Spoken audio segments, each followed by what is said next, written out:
Thank you, everyone. Good afternoon, everyone, and welcome. Happy Wednesday. Happy Hispanic Heritage Month. My name is Katari Villanueva. I am the co-lead of Heritage of Latinx Alliance, alongside with Frank Pavone and Sean Lee. It is my honor today to present a very special guest. But before we do, I just want to share quick reminders. This is a webinar. Please use the Q&A button at the bottom of your screen for any questions you wish to ask our special guest. So with that being said, it is my honor to present the Queen of Freestyle, the on-air personality radio, life coach, Judy Torres. Hola, mi gente. Hi, Katari. How are you? Hi, everybody. Thank you so much for joining us today. This is such an amazing experience we're going to have today. I am super excited. I'm pretty sure that a lot of us who are joining us are excited to hear about you. So to kick it off, we know that you come from the Boogie Down Bronx. Absolutely, yep. You were born in the Bronx, one of 5 siblings. What was life growing up in the Bronx? So I always say growing up in the Bronx was the best of times and the worst of times, all at the same time. You know, when my mother left my father when I was 6 years old, at the time it was just me and my younger brother. I'm the oldest of the 5. So I was about 7 and we moved into this apartment. And because my mom is a survivor of domestic violence, I remember we left in the middle of the night. My mom said, "Get your favorite toy." I remember being really late at night because my father worked nights, and we left. And even though she didn't say we were leaving, I knew it. Instinctively, I just knew it. And so as we're in the car going to this new apartment, I'm thinking, oh my God, this is going to be amazing. I'm going to have my own room. I'm going to have a canopy bed. It's going to be white.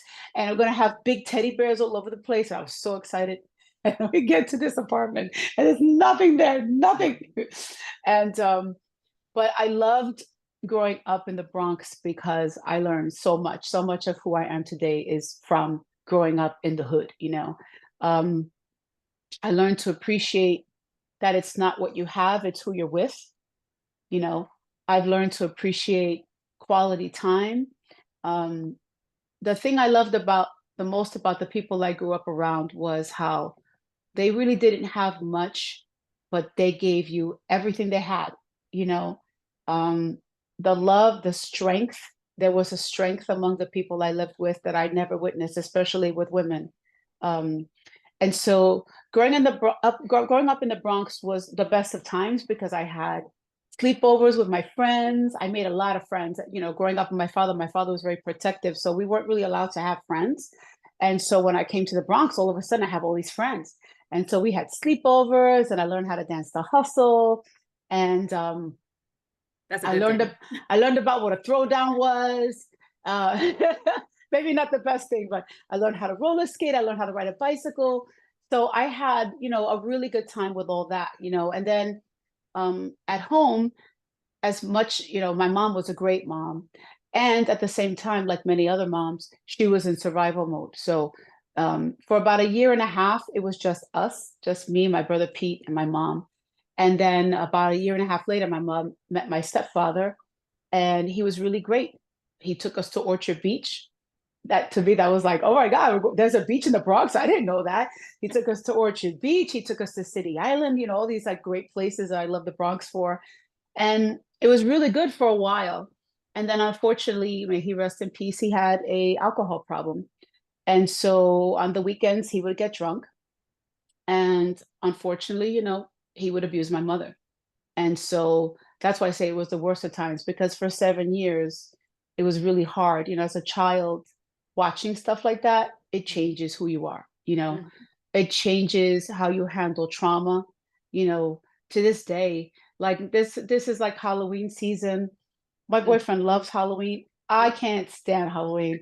Let me take that back. I don't hate it. It's just that I like it for like for the cute things, the pumpkins Right. and the smells in the For air the and the season, for the foliage season. and all that stuff. But he loves to do scary things. I told him I don't want to be scared. I grew up scared my whole life. To this day, when someone slams the door, I still jump. That's the long-term effect of it. For And sure. so it's very difficult, because I felt sorry for my mom.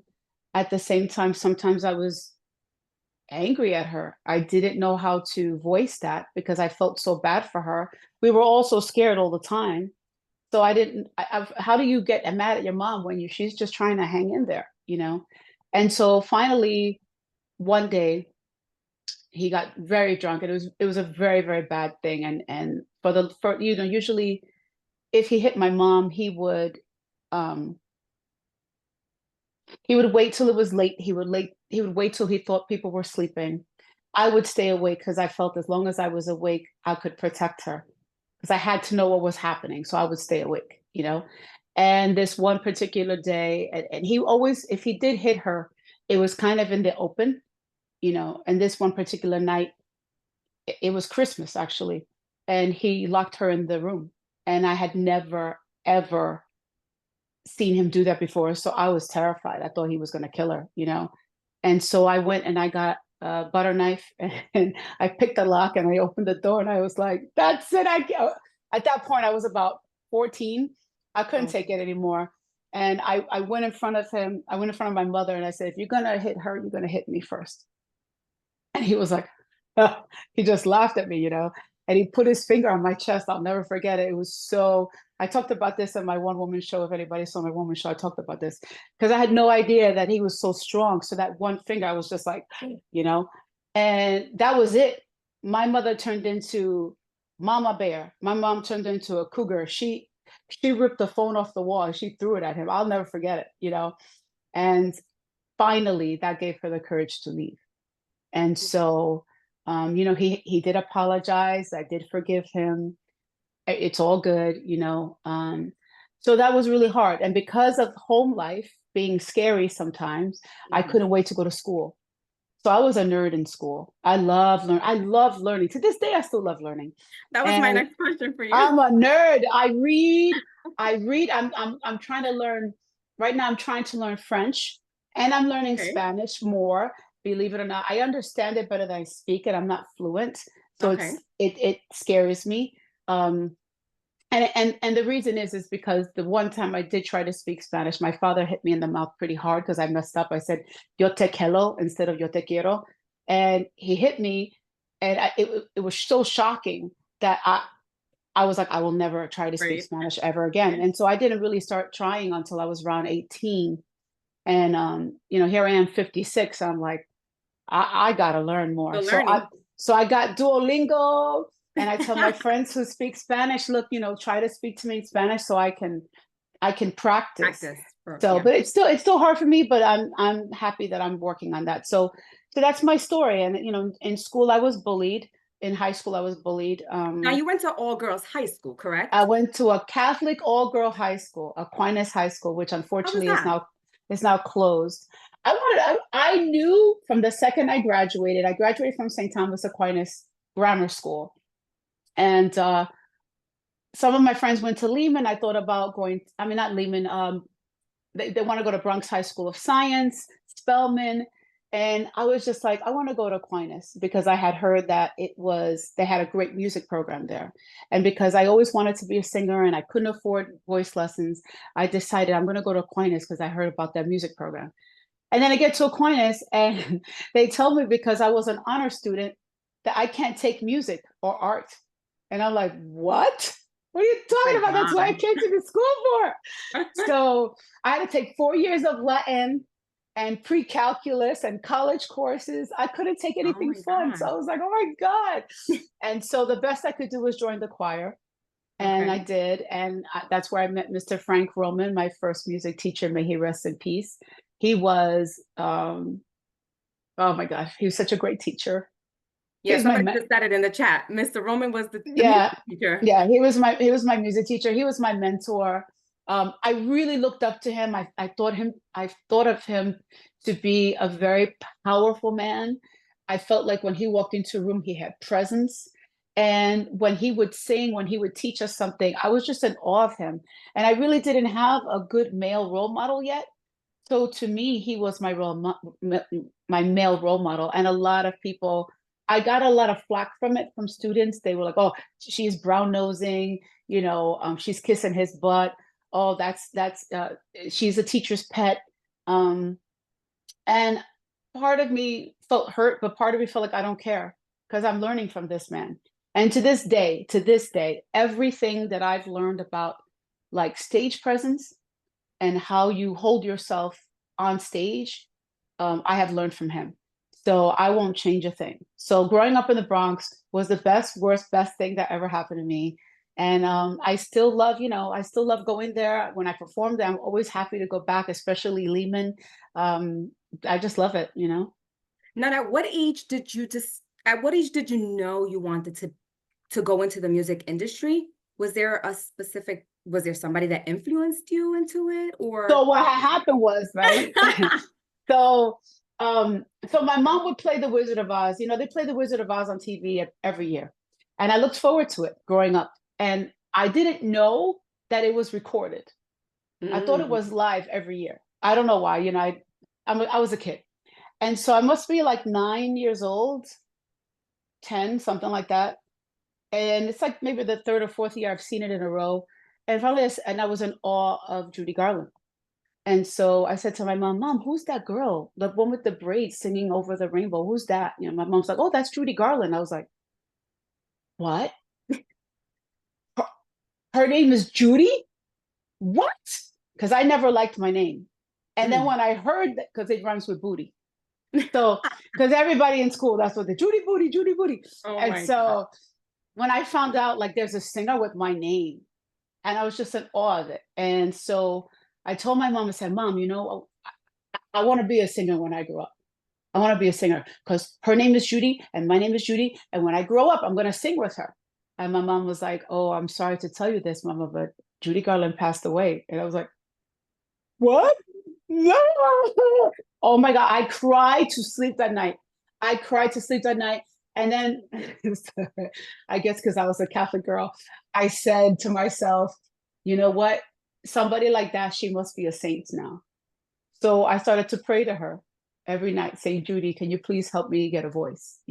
And then about maybe a year later, I'm watching, I think it was Solid Gold. Do you remember Solid Gold?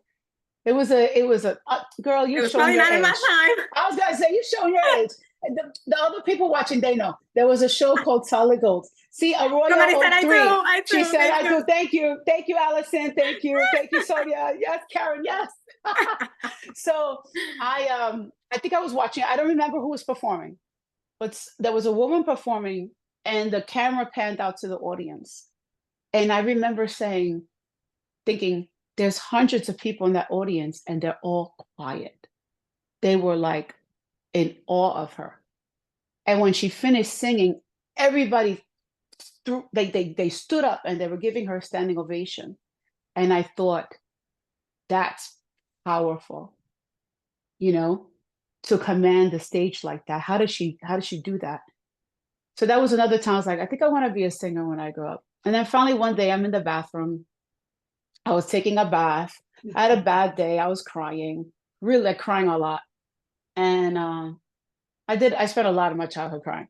But I started crying and I started singing.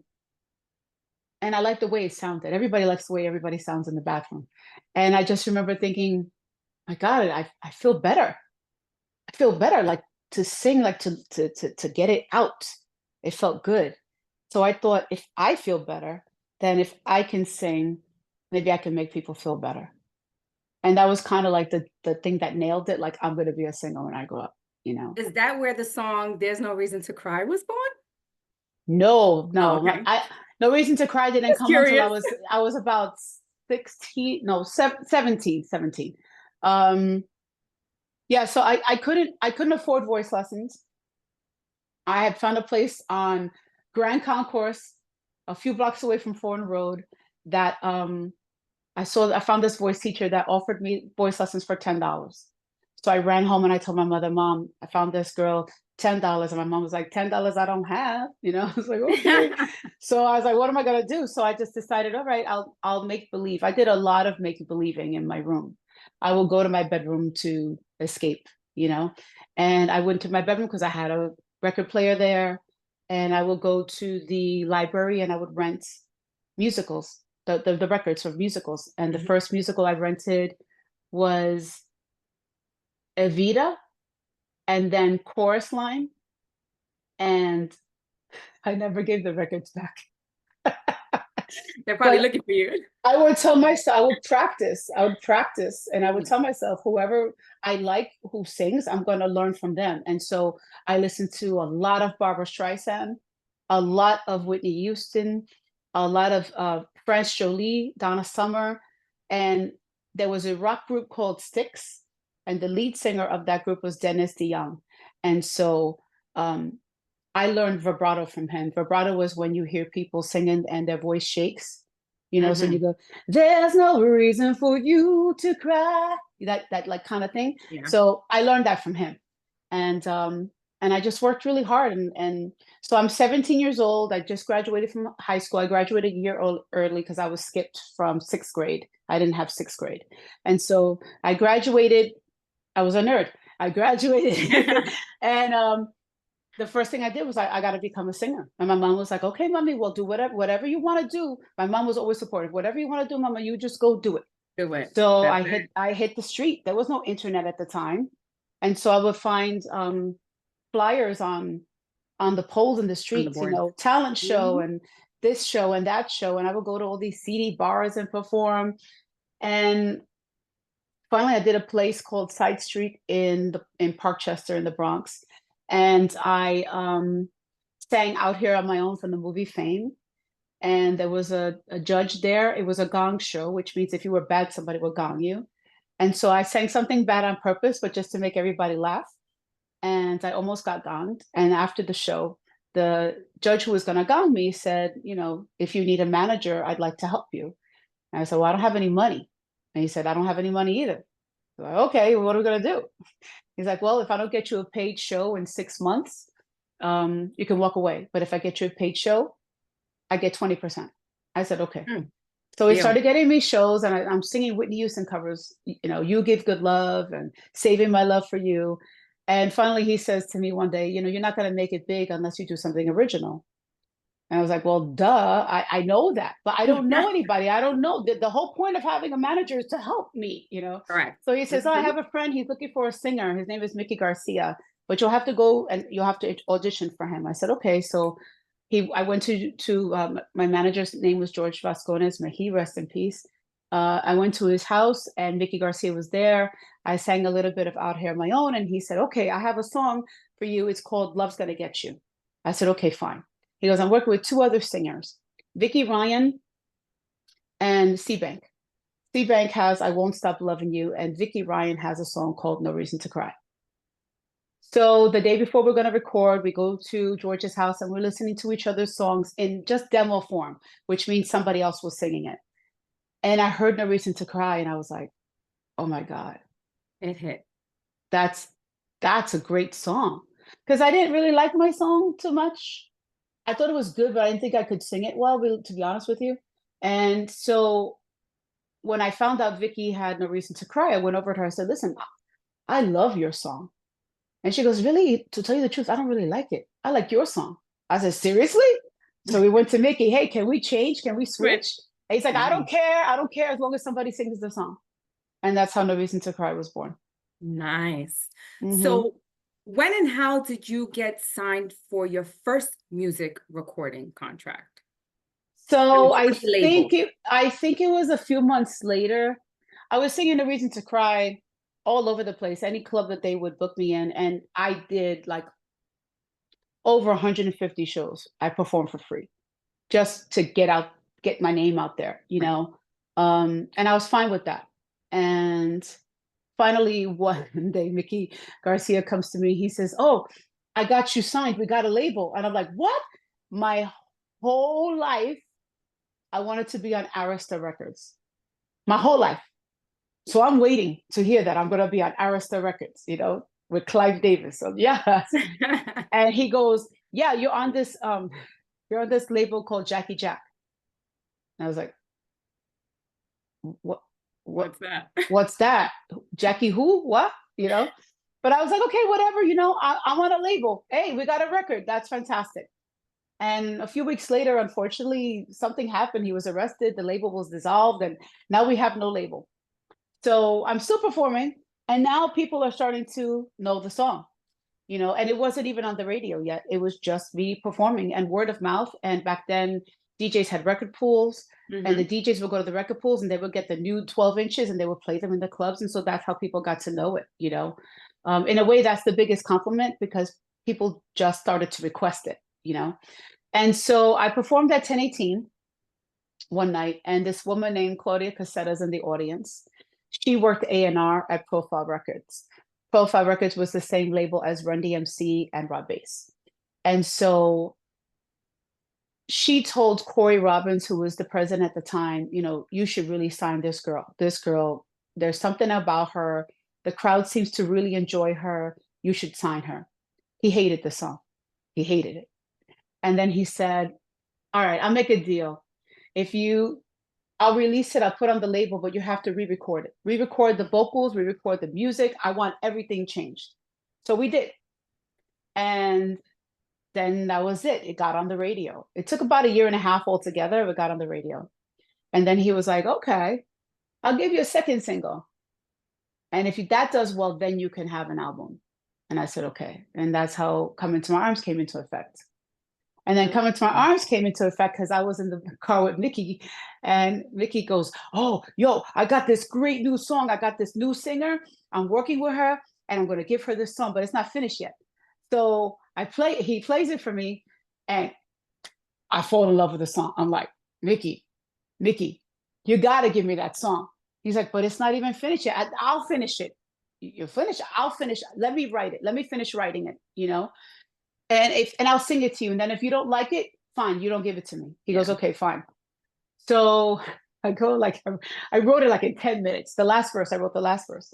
And I had the idea of talking, the other night when we kissed, And so I bring it to him and I sing the high note and he's like, okay, it's your song. So I find out later on, like 1 year later, that Come Into My Arms was supposed to be given to Cynthia. Oh, wow. But I didn't know her at the time. She didn't know me at the time. And when I tell the story, people go, ooh, and listen, we're good. Me and her talked about it. I apologized to her. She's fine with it. And she got Change on Me, Endless Nights. She got Dream Boy, Dream Girl, which is like the #1 freestyle song. So everything works out for a reason, That's actually one of my favorite songs, Come Into My Arms. I love that song. That's my favorite song to perform. Yeah, that's my favorite song to perform. I love that. Now, what are some of the challenges and biases that you faced in pursuing your music career? I had 3 challenges. I had no money because this is a music. They call it the music business for a reason. Being in this business can be expensive because you're paying for your clothes, your hair, your nails, your makeup. You're paying your manager. You're paying your producer. You're paying dancers if you have dancers. And I just didn't have money. I came from a welfare family. I just didn't have money. And so that was part of the challenge because how do I look good? How do I do this? And then the second challenge was my weight. I was always an overweight girl. And back then when I first started, I was very heavy. I was a size 20, maybe 22. I was pretty big. And so it was really hard for me. And a lot of people kept saying to me, you're never going to get signed if you don't lose weight. And so that was challenging because I would be on stage and people would chant, go gorda, go gorda. Oh and, of course, some people would say, oh, that was the cariño, Yeah. No. When you're up there and people are doing that, You don't want to hear that. Yeah, for sure. It's a little, it hurts, And I was sensitive, I was always in my head about it. I was always self-conscious about it. And then the third challenge was my name, because I think it happens in Hollywood, but also happens in the music industry. Not so much now, but back then. Back then, it wasn't cool to have a Hispanic last name. And so when you look at a lot of the freestyle people, you look at For example, Noel, he Mhm. dropped his last name Pagan, you know. You have George Lamond, you know, which it wasn't his idea to change his name. It was the label's idea to change his name, which he hates. But I don't. I still. Now we know him. We know him, George Right. Lamond. We can't change it. You know, Sapphire. You know, Cover Girls, things that are like, uh, what's the word I'm looking for? Ethnically androgynous. Like you can't tell who you are, you know. And so I was like, no, I'm not. I tried a whole bunch of names. I tried Juju because my some of my friends call me Juju. One of my best friends call me Juju Bug. Um, so I tried Juju. No, they had Juju jeans at the time. I tried Jeju. I was like something cool, something. Nah. I was like, nope, Torres. That's it. And I wanted the people who Sherry Oh, is said that J-Toe. J-Toe? I wanted the people who had made fun of me to hear my name on the radio. So I was like, no, I'm going to keep it.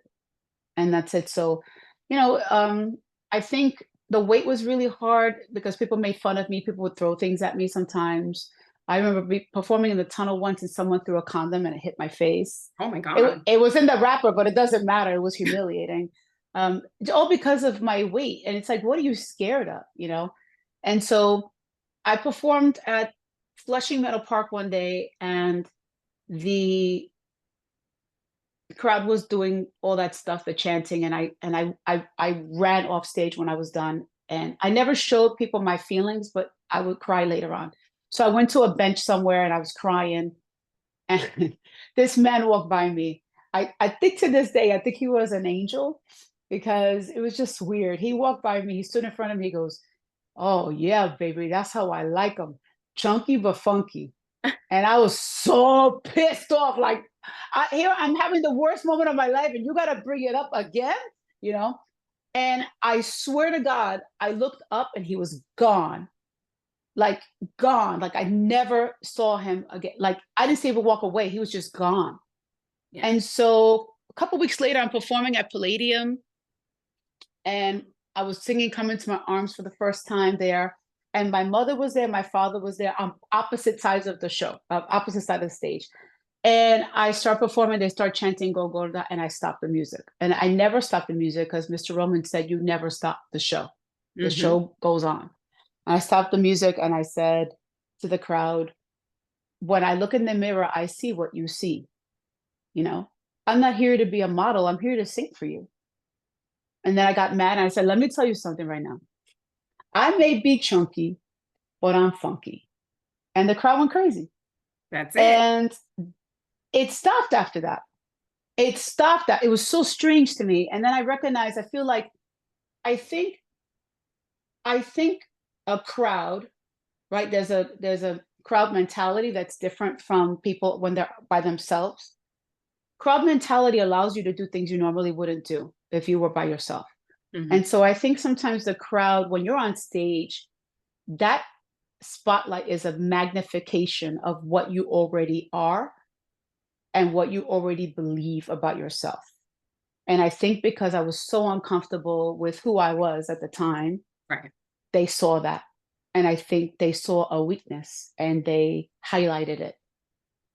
So the day that I said, even though chunky but funky sounds cute and cool, and I still say it on stage this day, I think that that was the day I acknowledged myself. Like, hey, I It's okay.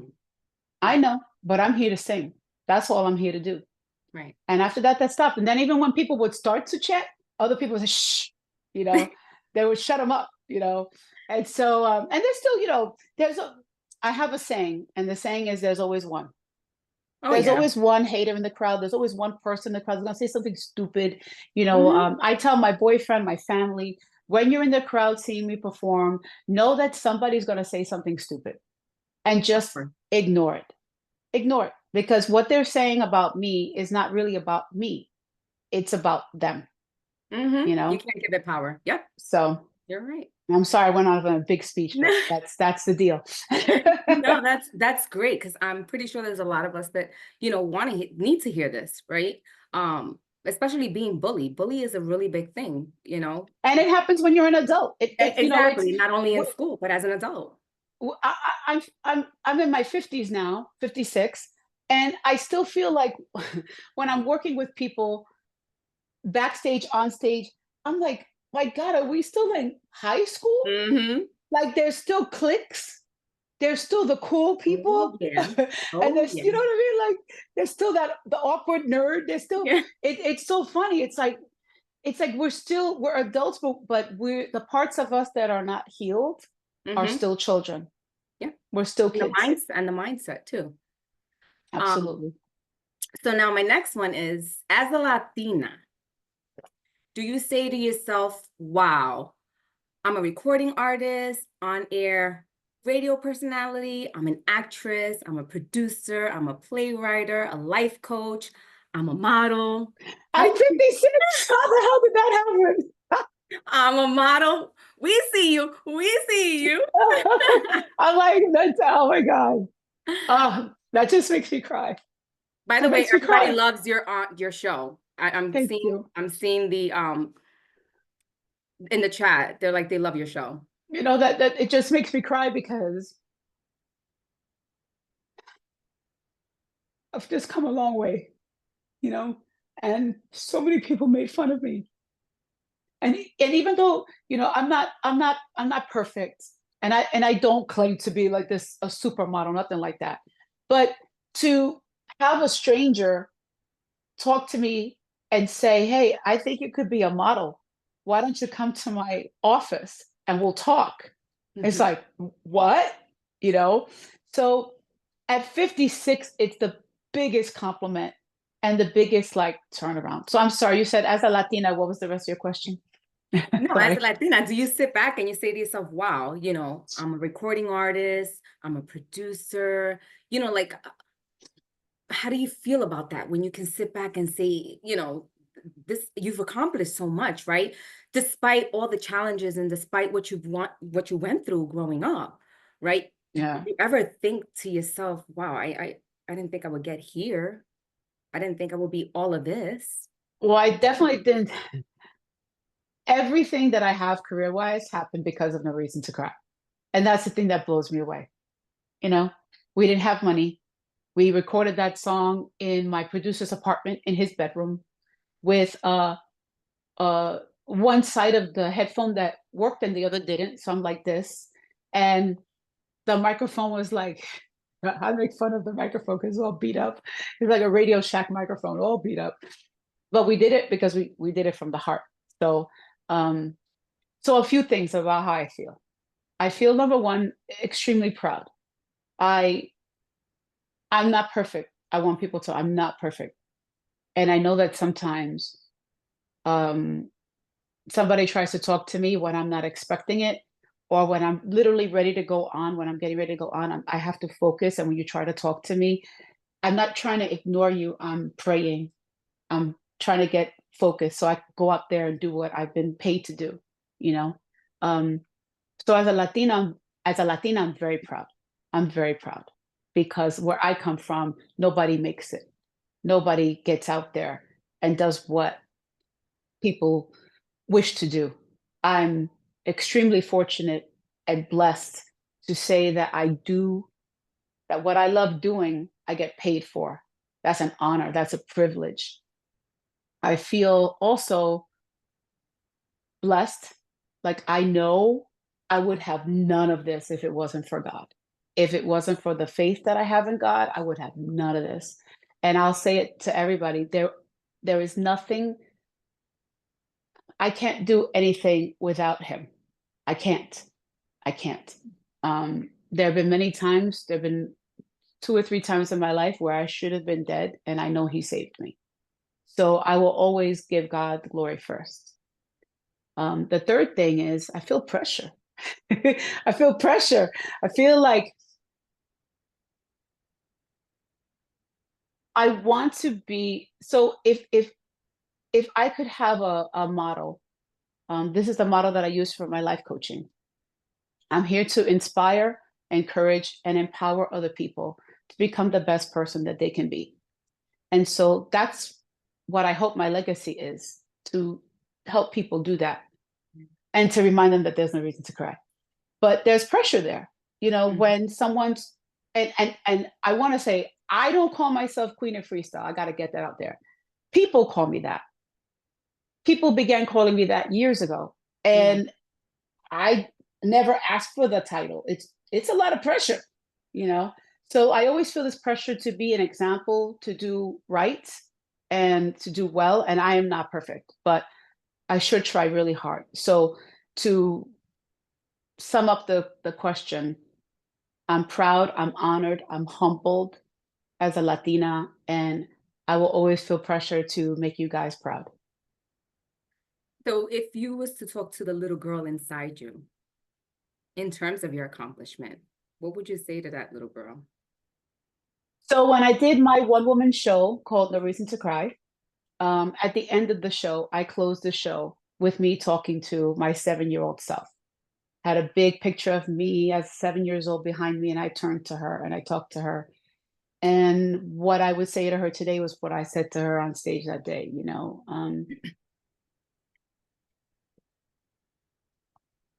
I would say, first of all, I want you to know that everything's going to work out. You don't see it right now. And I know life is really hard for you, but it's going to work out. And even though you didn't get the type of love that you wanted from your dad,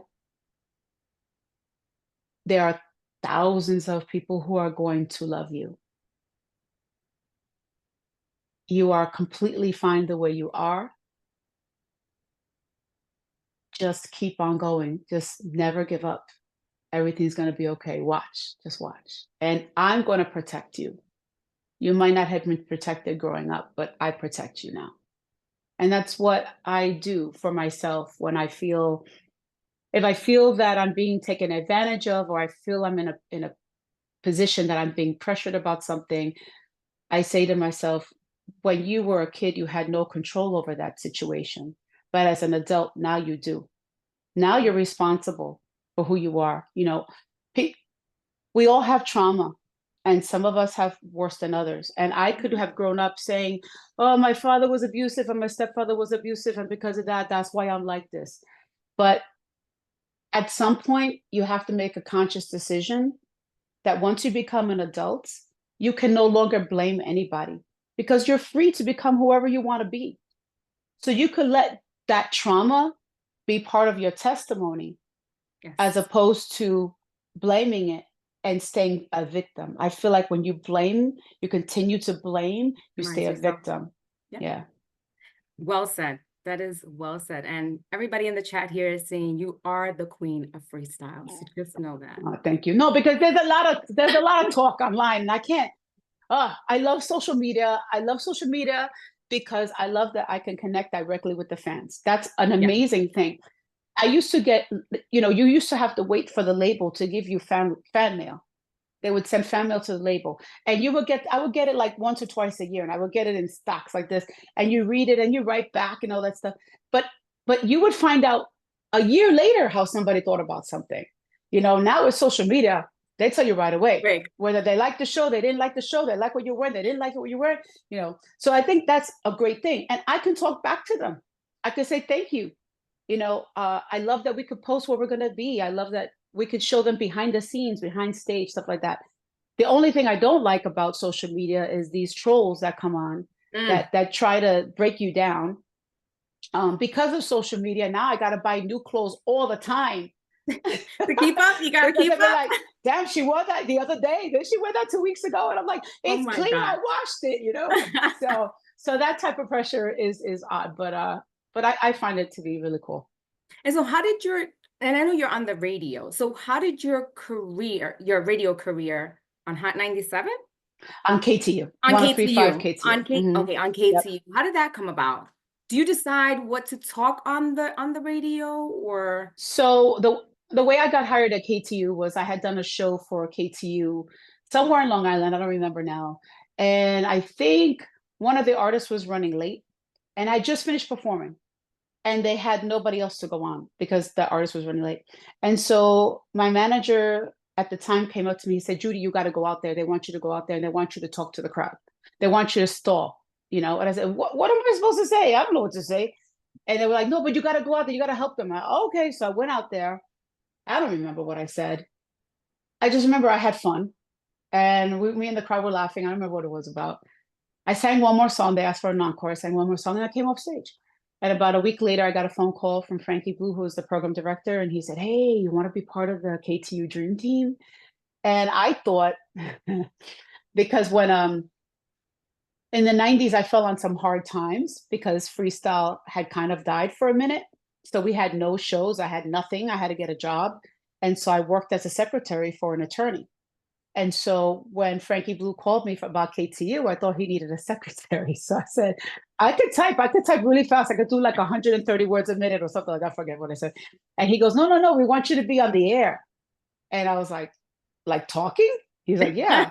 I said, well, I didn't go to school for communications. I don't have a degree in communications. That's okay. We're going to teach you. We're going to teach you.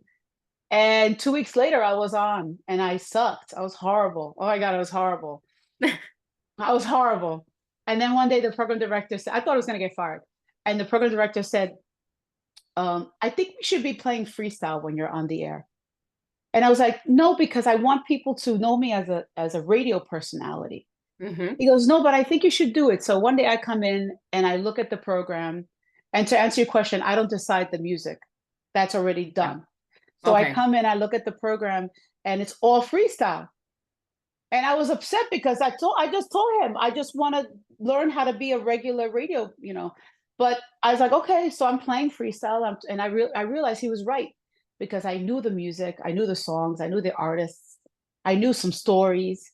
And the Freestyle Free For All became the #1 Sunday night show for 12 years straight, So this past August, I just celebrated 25 years at KTU. Wow. And I tried to go for the morning show, but I didn't get it. And that's okay. I really tried. I thought, wow, morning show will be first of all, morning show is amazing. That's a coveted position, but that's okay. Because I've learned already, and if this helps anybody, if anybody is trying to get in a position or they want something and they're not getting it, don't fight it. Don't fight it. Just realize that God said no to that because he has a better plan for you. And so for me right now, I'm like, okay, I didn't get the morning show because God's getting ready to open a new door for me. That wouldn't allow me to be on the radio in the morning. Mm-hmm. What that door is, I'm not sure. I have ideas, but I'm not sure. Right. So did I answer your question? Yes. So yeah, I don't get to decide what song I'm going to play. When I did the Freestyle Free For All, I used to be able to do that sometimes. My boss would say, you can put on a different song if you want to, but you have to let us know what you played and what time you played it, because they test the music to see how the audience likes it. Okay. Yeah. So yeah, but now everything is extremely corporate, extremely digitalized. The connection with people has been lost, in my opinion, but it's still a wonderful job to have. I'm honored that when I press that microphone button, 5 million people are listening every time I do that. That's shocking. Actually, it's terrifying. So I don't want to, but it's been a wonderful. Somebody said you were meant to be on air as a DJ. Oh, thank you. I would like, in 2021, wow, my God, has it been 3 years already? In 2021, I got cast in Blue Bloods as Mimi Rodriguez. And Mimi Rodriguez was a television talk show host. And we were on the set of the Drew Barrymore show.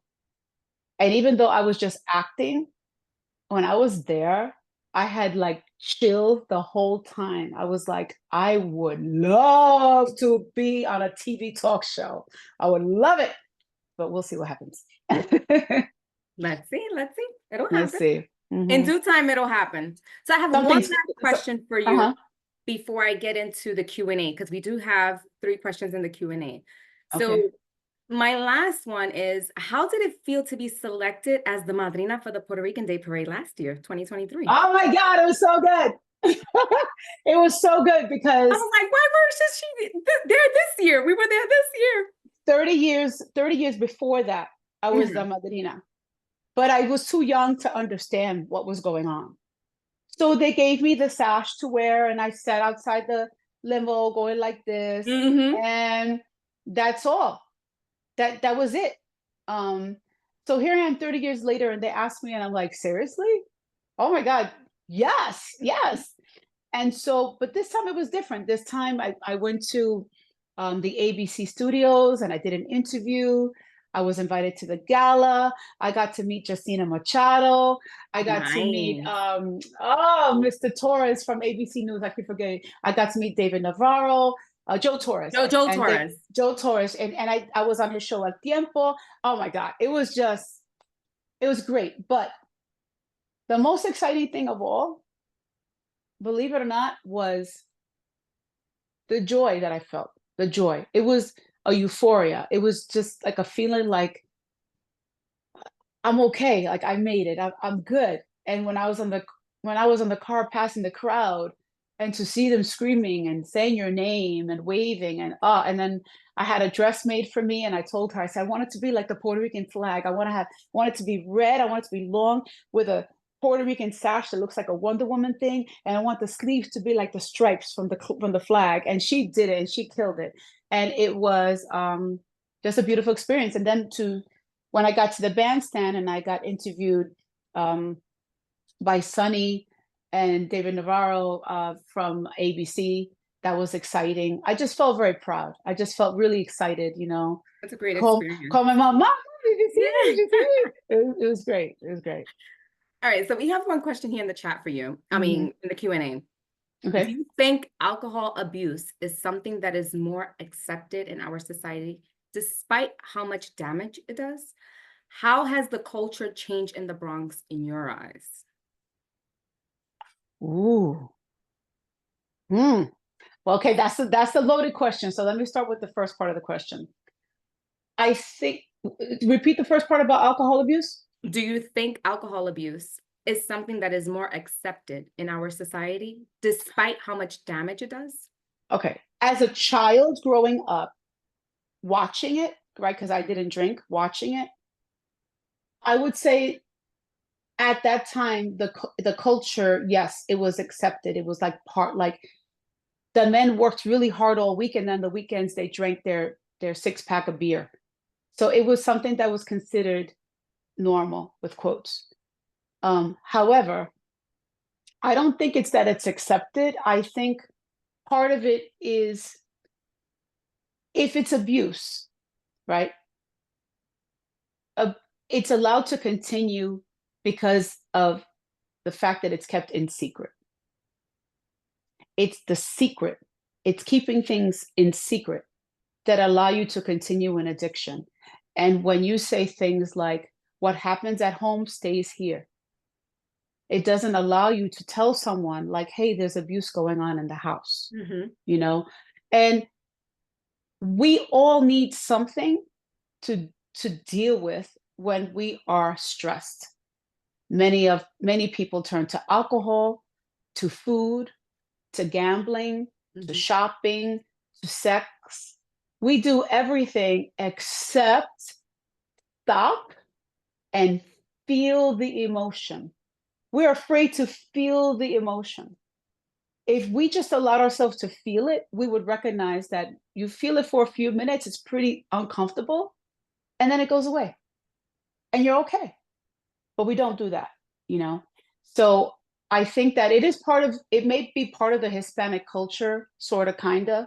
I don't know how it is now, but I think that's when you talk about alcohol abuse, I think it continues and it's accepted because it's kept a secret.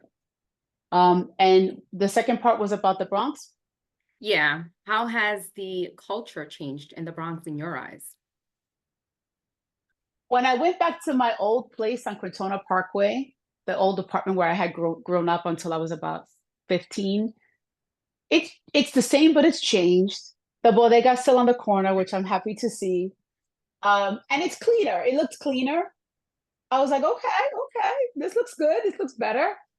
Because I don't live in the Bronx now, it's hard for me to have an opinion about it. But I think that many of us have grown up now, and many of us have decided that we're going to make it a better place for our children. So, talk to us a little bit about your upcoming show. I Like It Like That. I like it like that. Yeah. Girl, I'm so Come on, give us busy. the juice. Give us some. Okay, so we're actually going to be having a live Instagram on Friday at 7 p.m. It's going to be me and George Lamont talking about the show. So I encourage people to like the page. I like it like that. I think it's at ILI. Wait, hold on. I like it. ILILT concert. Or just search, put the say I like it like that concert in the search and you'll see it. Join the page, and Friday will be on at 7 p.m. live. So I'm playing Carmen Rodriguez, who is a mother of 4. Her youngest daughter is going to get she's turning 16. She's married to Roberto Rodriguez, played by George Lamond, and they have she's a seamstress and he has a record store in El Barrio. It takes place in the 1970s, circa 1977, when there was a lot happening. The blackout, the drugs, the social injustices going on at the time. And so it's a story about a family who really loves each other, and they're all having their own issues and problems, but no matter what, they're going to love each other through it. This And is really gonna be a so, good one. yeah. And ironically, I Like It Like That was playing at the Puerto Rican Traveling Theater with Tito Nieves for 4 months, sold out. And it's the same show that played right before I did my one-woman show at the Puerto Rican Traveling Theater that was sold out for 4 months. So Dave Maldonado, who's the executive producer, called me a few months ago and he said, I saw your one-woman show years ago, and I think you can play Carmen Rodriguez. Are you interested? And I said, yes. And then I found out after everything was signed that I have to learn like 27 songs. And I have 2 songs that are solo on my own. And almost everything, as far as the music, is in Spanish. So So, how much right, studying do you have to do? I'm studying my ass off. I told my mother yesterday, wait, hold on, wait. I said, Mommy, what's pitoro? I call her, Mommy, what's pitoro? And she goes, oh my God, I don't know if I know that. So I had to look it up. I'm looking up all sorts of words. I'm learning Spanish, trust me. This, one of the reasons I wanted to do it too, and I've talked to George Lamond about this, is that fear that I've had to speak Spanish is now in my face like this. Okay, Judy, what are you gonna do about it? Face the noise. And I'm not, yes, Puerto Rican moonshine, that's what Pitoro is. Yes, she's right. Sonia Pagan is right. So I just realized,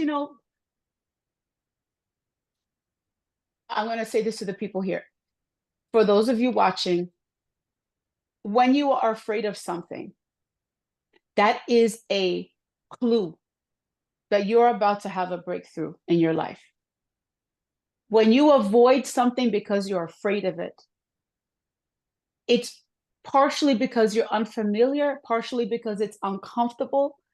But really, if you face the fear and you just try it, the worst that can happen is it doesn't work and you go, okay, I shouldn't have done that. But I have found personally that when I confront the things I'm afraid of, on the other side is an unimaginable success and growth that I could have ever imagined. The one-woman show, I was terrified to do it. I was talking about it for 4 years, and one day my best friend confronted me. He's like, you keep talking about it, but you don't do anything about it. I was like, no, but I'm going to do it. No, but I'm going to do it. But I was afraid. I was afraid to write it. I was afraid to tell my story. I was afraid if I told the story, were people going to not like me anymore? Was I going to lose fans?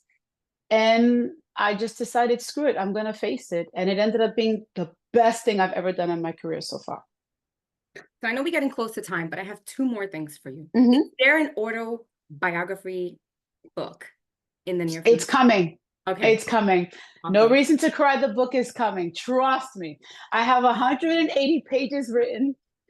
And the same way with the one-woman show is the same way with this. I keep looking at it and I'm like, I gotta finish it. But it's gonna happen, and it's going to probably be a mirror to the one woman show, but I want to tell a few stories that I was unable to tell.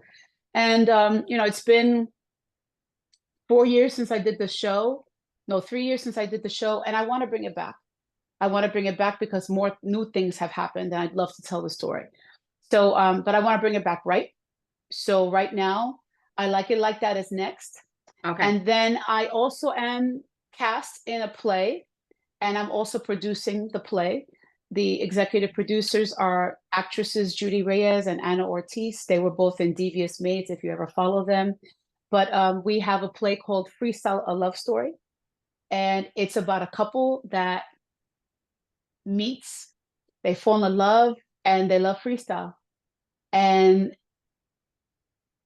they unfortunately go through some hard times. I don't want to give away the whole story.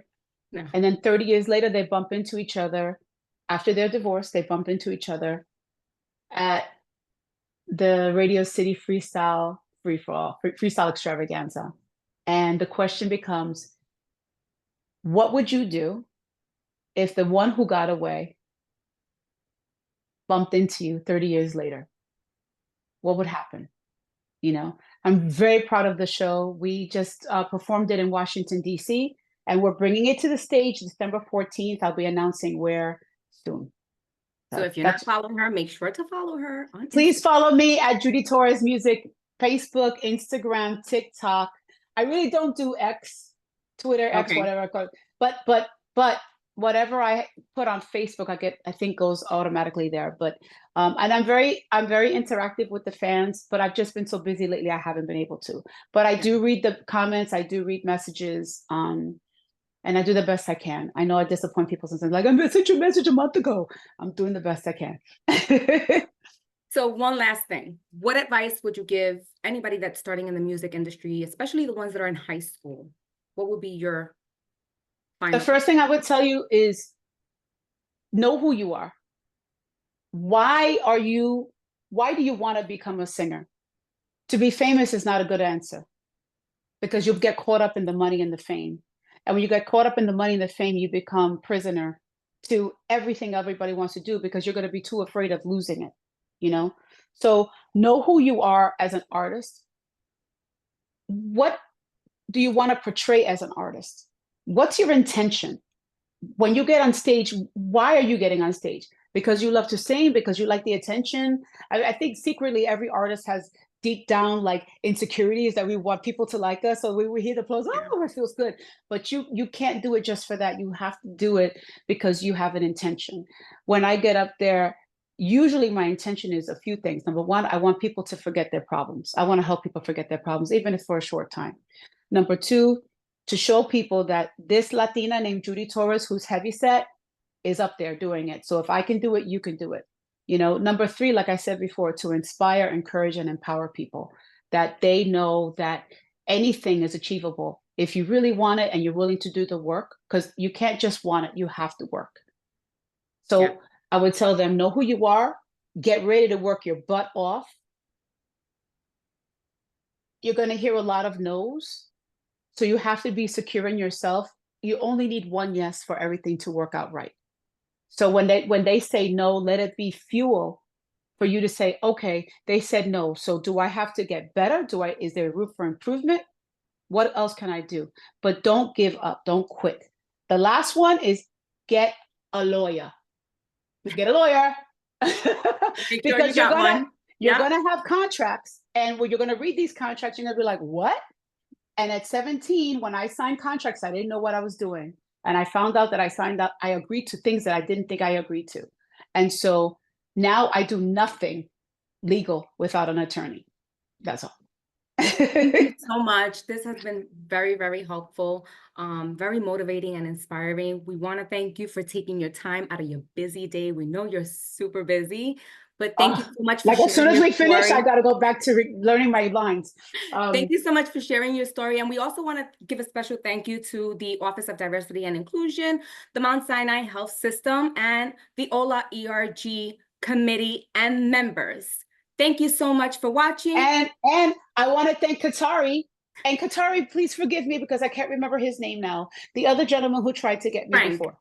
Frank. Frank, what's Frank's last name? Frank Pabon. Okay, Frank Pabon and Katari, I want to thank you for being so persistent. This woman never gave up. I was like, what? What does she want from me? I don't give up that easy. I knew when we spoke, we were going to have a really good conversation. I thank everybody for checking this out and listening. Thank you for allowing me to perform for you after 37 years. I can't believe we're still doing it. I can't believe it. I really love you guys, and I really appreciate you. Keep doing what you're doing, Judy. We appreciate it and we love you. Que Dios le bendiga. Have a good day, everyone. Thank you. Okay. I love you. Bye-bye. Bye-bye.